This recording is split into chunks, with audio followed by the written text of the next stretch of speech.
Agora tá valendo. Erros técnicos aí, mas deu tudo certo. Meu nome é Igor, eu faço parte aqui do grupo da Universidade Vila Velha de veterinário e eu trabalho em conjunto com o IPRAM.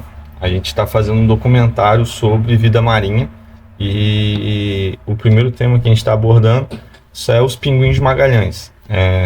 Onde eles vivem, o que eles comem, o que eles fazem, os principais impactos que tem na vida deles, principalmente impactos do homem. E a gente queria saber um pouquinho sobre a parte do ecoturismo, como que é esse ecoturismo na Patagônia. E a gente teria algumas perguntinhas para a gente fazer aqui, para a gente poder entender melhor. Aí a gente queria saber, primeiramente, quem é você, qual é o seu trabalho, quantos anos você está trabalhando na área, o que te fez, o que te motivou a começar a trabalhar com isso.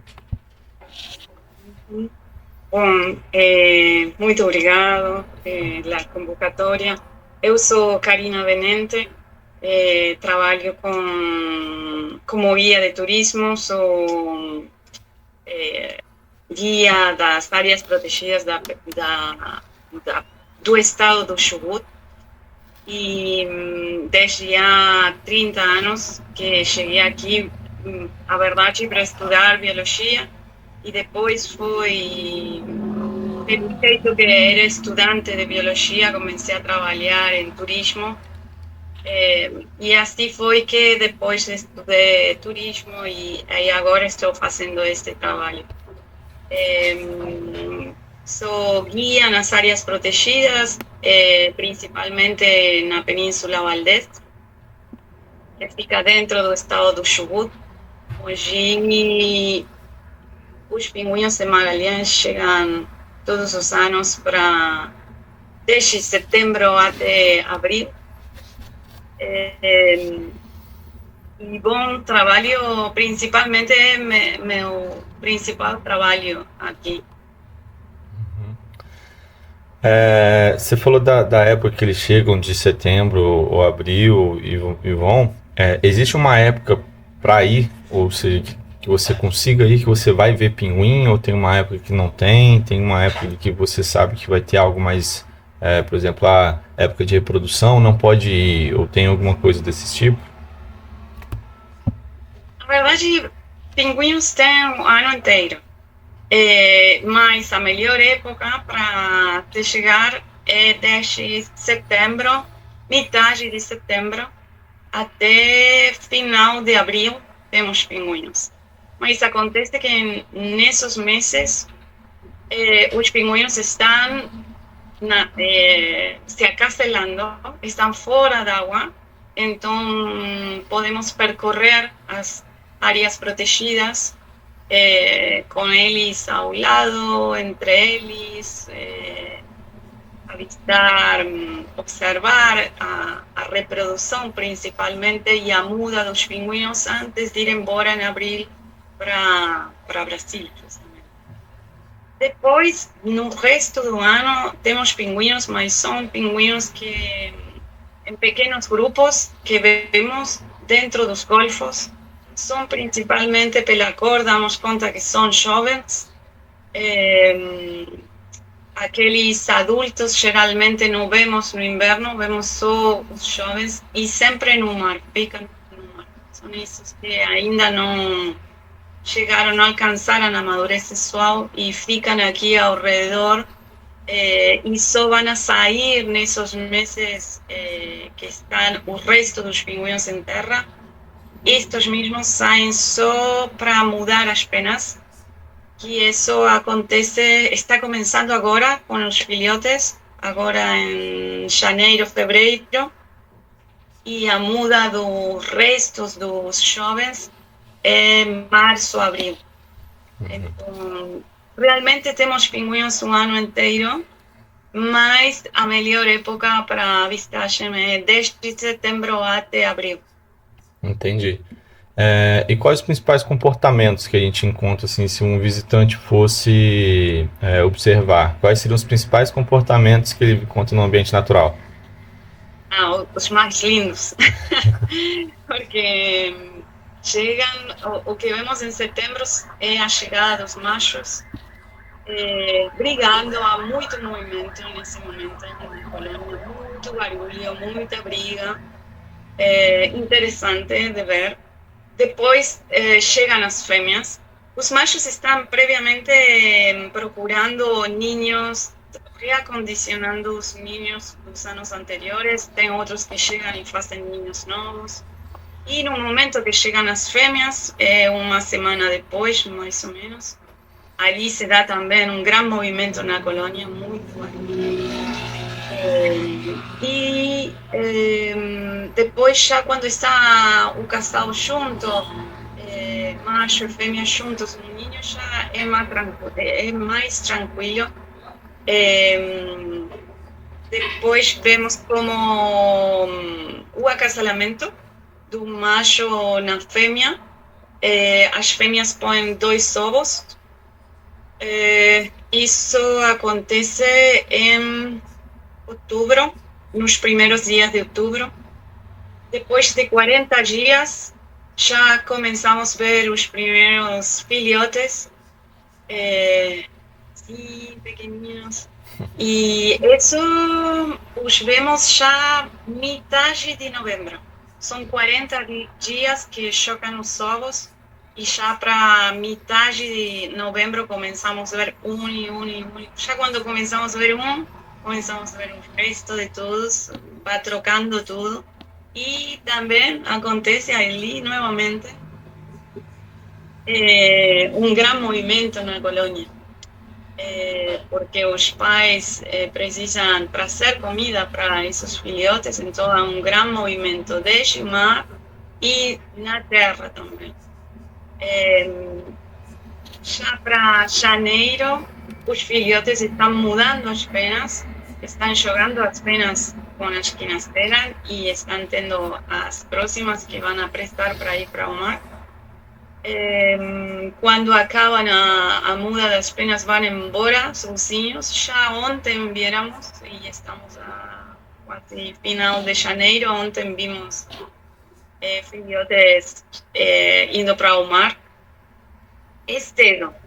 É uma coisa que não acontece muito, mas vimos ontem os primeiros já. Acontece mais em fevereiro, sim. Uhum. E para quando os filhotes vão embora, começamos a ver outra lindo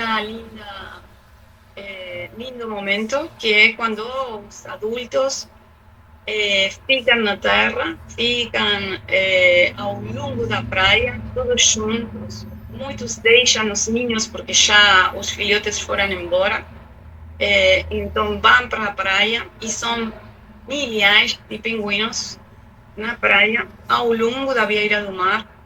Faz muito calor aqui nesses momentos, então é uma coisa que acontece também porque já não estão os filhotes, não precisam ficar no ninho para proteger eles.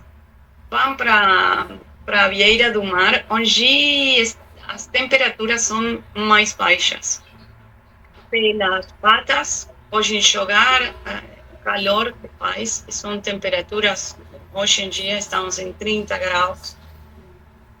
Então, isso acontece que já dentro das reservas vemos pinguins, mas não tantos, e já na praia começávamos a milhares. Porque vão mudar. Isso fazem antes de ir embora. Então precisam, os adultos, neste caso, mudar as penas.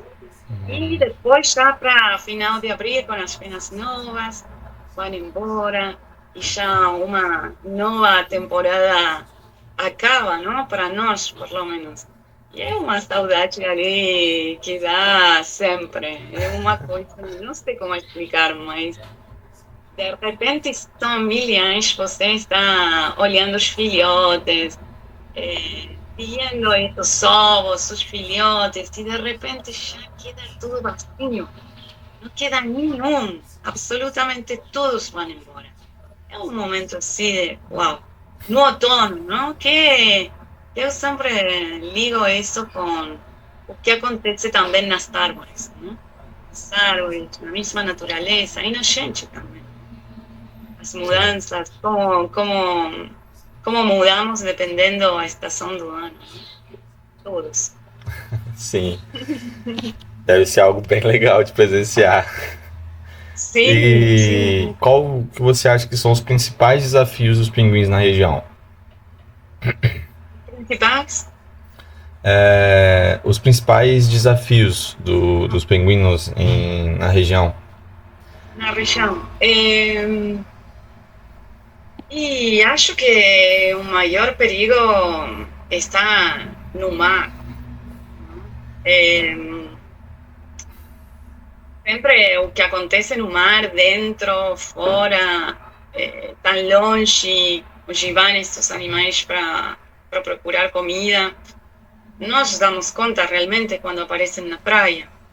E que realmente pode que seja tarde, não? Nesse momento, quando aparecem com o petróleo, com as manchas de petróleo, ninguém sabe nada na Terra, não? Tudo isso não se diz nada, mas os pinguins são uma boa amostra do que acontece no mar, do que está acontecendo. E temos, mesmo aqui na Argentina, agora, neste preciso momento, uma preocupação muito grande no norte, justamente mais para o norte da Patagônia, que é no Golfo no Golfo San Matías, perdão, no Golfo San Matías. E a maior pinguinera de Península Valdés está de cara para este golfo. Este golfo está querendo ser utilizado pelo governo mesmo também e pelas petroleiras para se assentar e começar a extração de petróleo. E fazendo as perfurações no mesmo mar. Coisa que... Bom, tudo, imagina tudo isto acontecendo aqui na frente, no caminho, no mesmo caminho da migração dos pinguins, não só quando migram para o Brasil, sino na mesma migração curta que fazem para procurar comida. É nesse mesmo ponto que estão fazendo as pesquisas para habilitar a extração de petróleo no mar argentino. Mesmo assim, não estamos falando disso, mas me gostaria também falar da baleia franca austral, que junto com os pinguins são as duas espécies de grande importância aqui. E também é uma área que, imagina, estas perfurações, estas pesquisas que se fazem, os sonidos que fazem embaixo do mar, são netamente prejuízo para as baleias, não? Sim. E nos pinguinos, os riscos que temos. Também deveríamos ver o que acontece com esses sonidos nos pinguinos, não? Não é. Isso, alguns casos acontecem aqui também. A gente recebe pinguins oleados e é bem difícil fazer a recuperação desses animais que vêm oleados. Não só pinguins, como algumas aves marinhas também. É um problema que a gente tem aqui quando tem algum vazamento na plataforma, algum acidente que aconteceu. E aí é um reflexo disso nos animais, né? Que passam por essas áreas. Se abordou alguns problemas e já que vamos entrar nesse assunto, o que você acha das mudanças climáticas? Por exemplo, qual você acha que tem o impacto das mudanças climáticas nas colônias aí na Patagônia? Pois sim, muito. Essa colônia que te falava do norte da Península Valdés é relativamente nova, se comparamos com outras que estão mais para o sul. E uma coisa muito simples. Em Punta Tombo, essa colônia que é muito conhecida também, antigamente foi a maior colônia de pinguins de Magalhães. Hoje está mudando, está decrescendo a população dos pinguins. Y damos cuenta pelos anhelos con los números, ¿no? Que votaram pesquisadores lá em Punta Tombil e hoje esses pingüinos os encontramos no norte da Península Valdés. A relação está na comida e a comida mudando, que são as anchovas principalmente. As anchovas determinam a população, a distribuição dos pinguins de Magallanes. Comem outras coisas. Ontem viéramos que estavam comendo camarões, né? Mas que acontece? Que a mudança das áreas de reprodução tem que ver com o alimento, com a disponibilidade de alimento. Sim. E a mudança das anchovas está tendo cada vez mais para o norte, justamente nestas áreas das perfurações que estão querendo afastar de petróleo, não? É, Imagina. temos um grande problema aí. Sim. Justamente os cambios na temperatura das águas, nas correntes marinhas, isso modifica as algas, onde são as áreas onde as anchovas vão desovar, e por ende os pingüinos também mudando, não? Percorrendo, indo detrás das anchovas, que a su vez. Então tudo isto está mudando e além disto, o impacto das petroleiras está sendo forte. Hoje em dia, o governo que estamos tendo está puxando para este tipo de empreendimentos de extrativismo, não? Com empresas que vão utilizar os recursos naturais sem muita ideia de que acontece ou de impactos ambientais. Também isto, não? Estão feitos a uma oscuridade muito grande com isso também. E bom, a preocupação de nós, e levo isto à preocupação de nós porque trabalhamos em turismo, não? Além que são animais, que são parte da natureza e que gostamos demais, são parte da nossa vida, da nossa cultura também. Eu cresci fazendo isso, assim que imagina que para mim ver pinguins que chegam doentes ou mal também é parte da minha vida, né? E de repente ter este tipo de projetos avalados pelo governo e não do turismo, não? Que é uma das fontes maiores aqui de trabalho. Sim. Que repercute no resto da população, diretamente para os que trabalhamos no turismo, mas também para o resto da população. A Península Valdés está em perigo hoje em dia por este tipo de projeto. Sim. Que aí ameaça direto também os pinguins e o trabalho de vocês, né? Então é bem complicado. E sobre a parte do ecoturismo, então, e a parte de educação dos visitantes, como é o turismo sustentável? Como contribui para a proteção dos pinguins aí? Como é que você acha que o turismo pode ajudar os animais? Bom, eu acho que como guias de turismo temos um trabalho além do lindo, do maravilhoso que é ficar, não, afora na natureza. Tem dias que não está tão lindo fora, mas isso de ter a palavra, a conexão entre os animais, a natureza e o homem, neste momento, no mundo, não? As coisas que acontecem, é um trabalho que tem muito valor, não? Para mim, levar pessoas de todo mundo, porque os pinguinos que não estão no hemisfério norte, temos turismo demais, tem vezes chegando a visitar pinguins, não? Baleias também, mas os pinguins são uma coisa muito precisa, não? E chegam pessoas de todo mundo para ver, para conhecer pinguins. A maioria, quando falamos, te diz que conheceu pinguins no sul. E não tem comparação. No, as pessoas chegam pensando que vamos ver algunos pingüinos y de repente estamos caminando entre millones de pingüinos. Y eso también da para ellos entender a diversidade de fauna que temos, a quantidade também, as populações que para onde estão vendo pinguins. Né?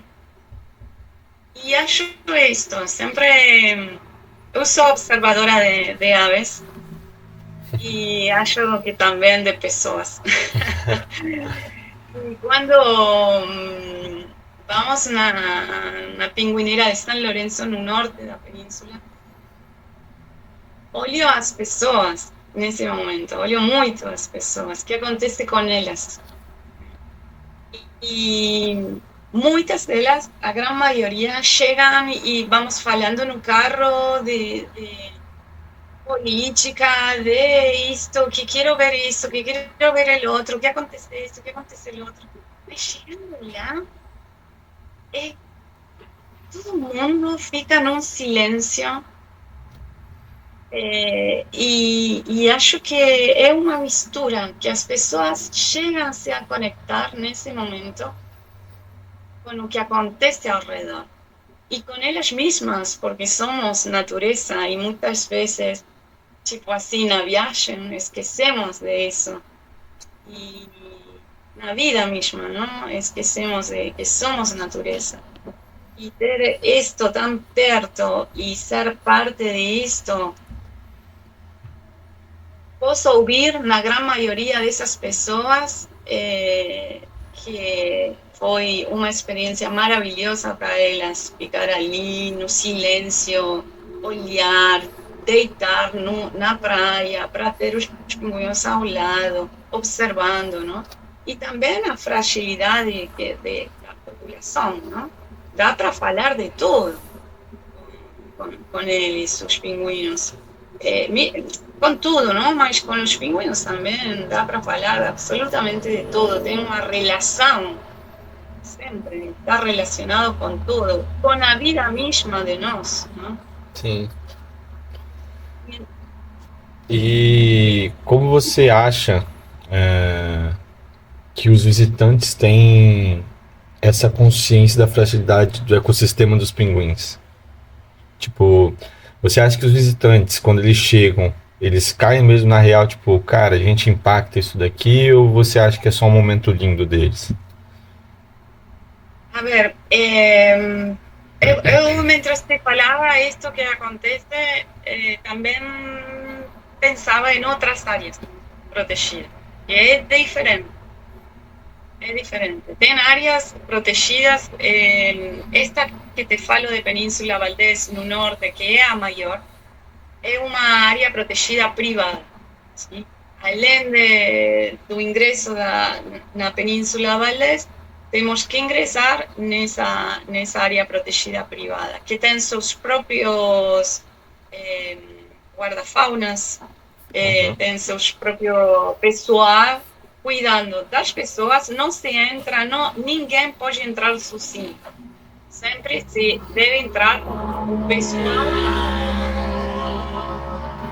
Mas isso não é assim nas outras reservas, que são públicas. Mesmo na Península Valdés, temos uma pequena reserva na Caleta de Valdés, onde há um mirador de uns 30 metros comprimento e os pinguins estão perto, mesmo estão fazendo ninhos embaixo da trilha e não há pessoal ali permanentemente, ¿sí?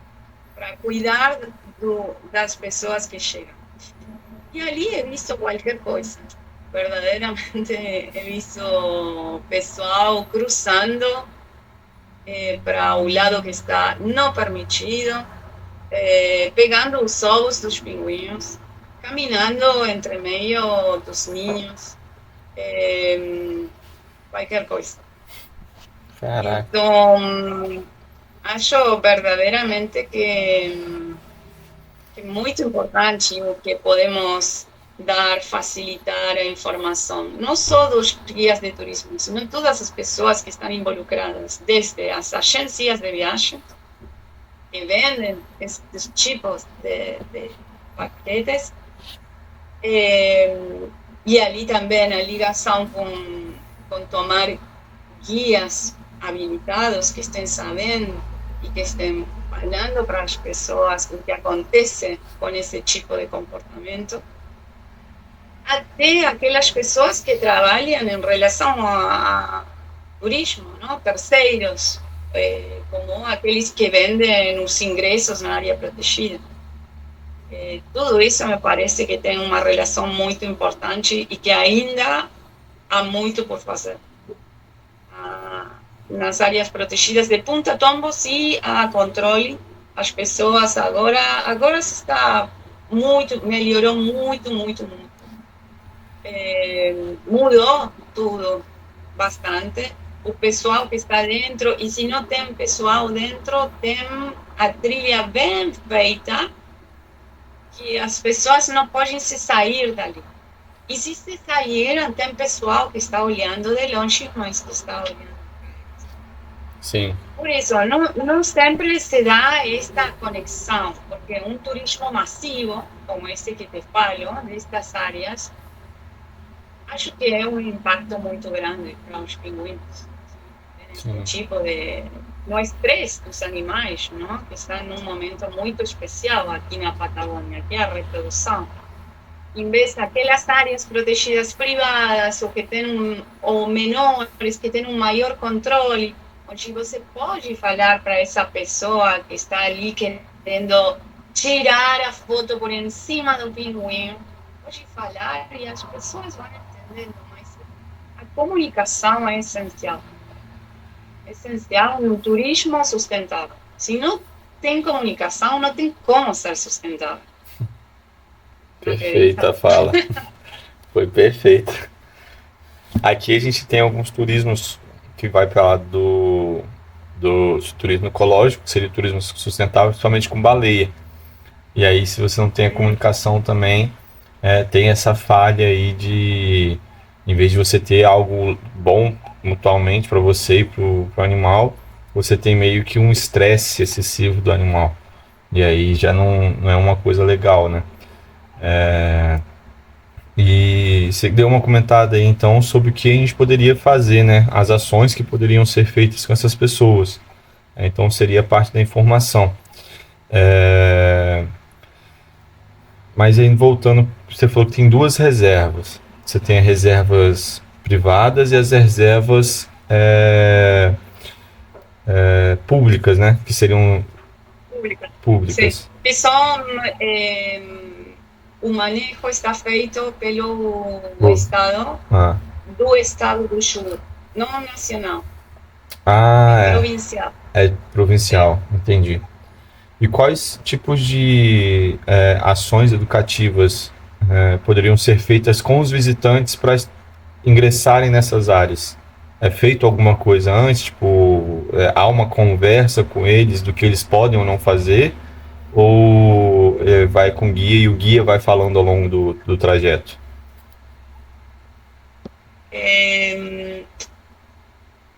No meu caso, eu prefiro falar no carro porque temos todas as viagens e acho que a maioria dos guias fazem isso.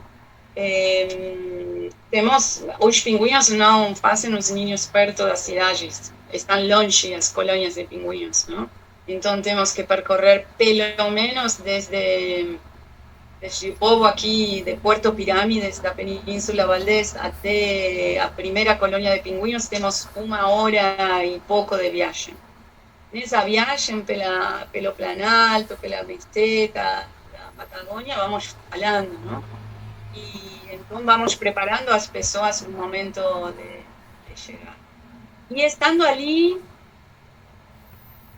eu vou vendo cada qual como conecta ou como não, ou que precisa. Tem alguns que precisam se conectar através da comunicação, tem outros que já precisam o silêncio só.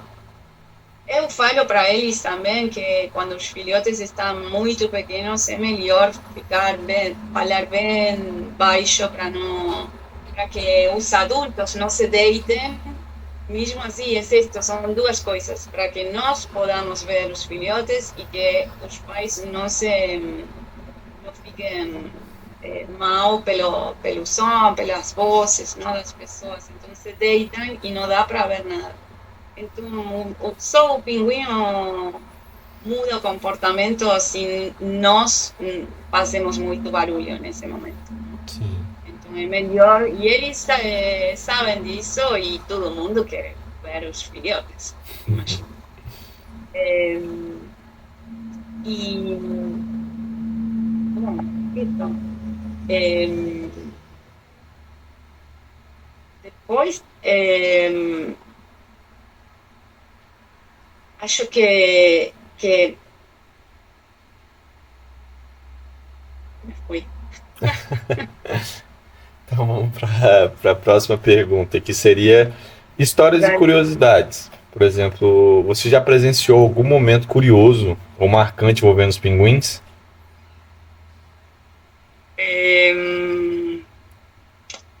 Sim, sempre me lembro de uma coisa, que nesta colônia do norte tinha um alame antigamente a cada lado da trilha. E os pinguinhos, quando passavam para o outro lado, desciam a cabeça e passavam.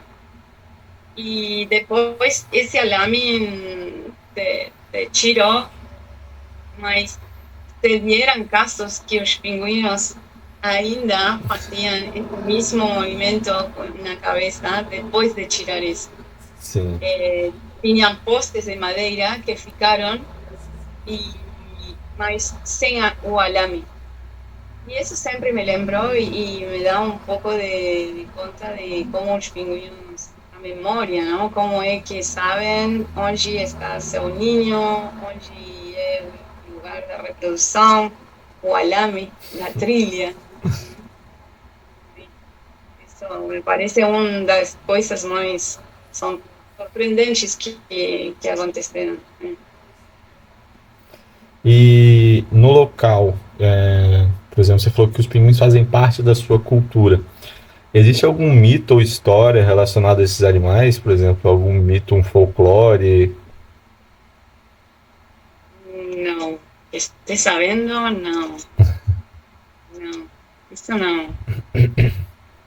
Então, para a gente poder finalizar então a entrevista, um recado para o pessoal que tem interesse em conhecer os pinguins na colônia e deixar um recado, um aviso ou alguma mensagem para eles para poder informar como é que eles podem fazer isso, o que seria o ideal de fazer, fazer um recadinho aí para o pessoal que tem interesse em visitar. Bom, para quem nunca visitou uma colônia de pinguins,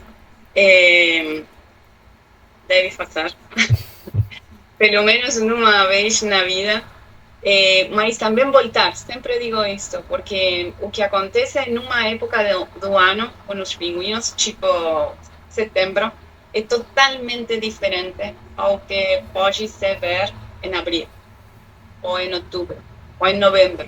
Mesmo na mesma colônia de pinguins, acontecem coisas, comportamentos totalmente diferentes. Então, visitar estes animais, ser parte da vida dos pinguins, é uma coisa muito, muito linda que acontece só acontece aqui e ser esta, ai, não sei, perdão. Mas isso, que